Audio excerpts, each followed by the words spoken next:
सम्झनाका फूल तिमीलाई यादहरू पनि साँची राख माया मेरा म टाढा भए पनि याद बोकेर हिँडेका बाद झरी रूपमा तिमीलाई भिजाउँ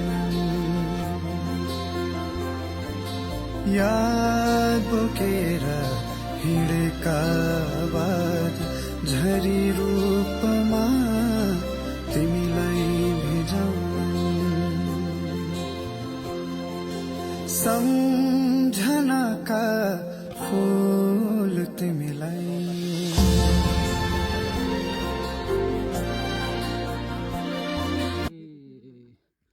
कहाँ चाहिँ छु भन्दा ठ्याक्क यो पारीको पहाड चाहिँ खोला पारीको चाहिँ उत्तर कोरिया भइहाल्यो है। हामी अहिले सिमानातिर पुगिरहेको छौँ। हाम्रो टोलीहरूको यात्रा यस्तो छ। कोरियाको उजाड लाग्दो जङ्गल अहिलेको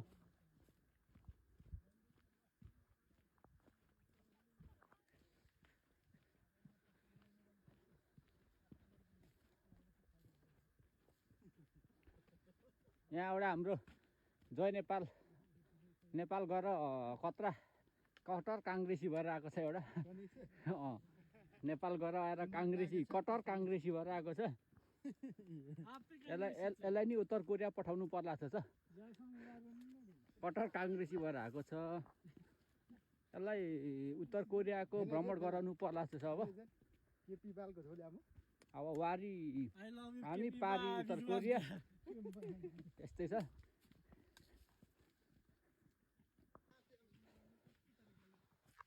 हाम्रो यात्रा जारी छ। भरे उत्तर कोरिया पुऱ्यायो भने के खान्छ अनि फेरि बाटो पाएन भने फेरि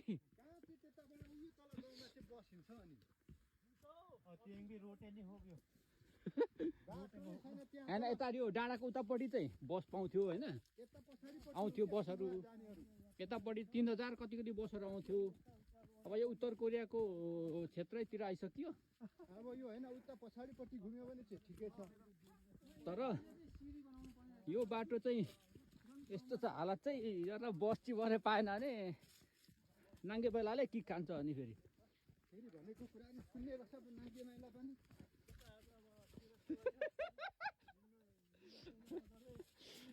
यस्तै छ यात्रा। यो नेपालमा नि यस्तो विकास गर्नु पर्यो क्या खासमा बाटो पहाडतिर होइन। नेपालीहरूलाई यस्तो ट्रेकिङ गर्ने ठाउँ चाहिँ यस्तो बनाइदिनु पर्ने। खासमा यहाँ चाहिँ डोरीले झुन्डेर सगरमाथा चढ्ने खालको बाटो रहेछ यार।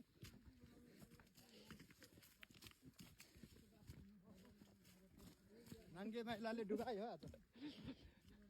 खै यार कहाँ ल्यायो नाङ्गे मैलाले।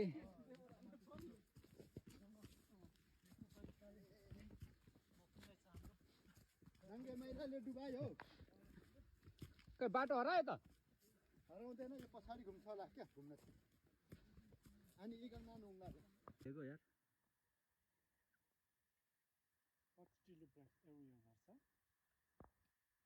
अहिले अनि यो 23 कति आइसक्यो अनि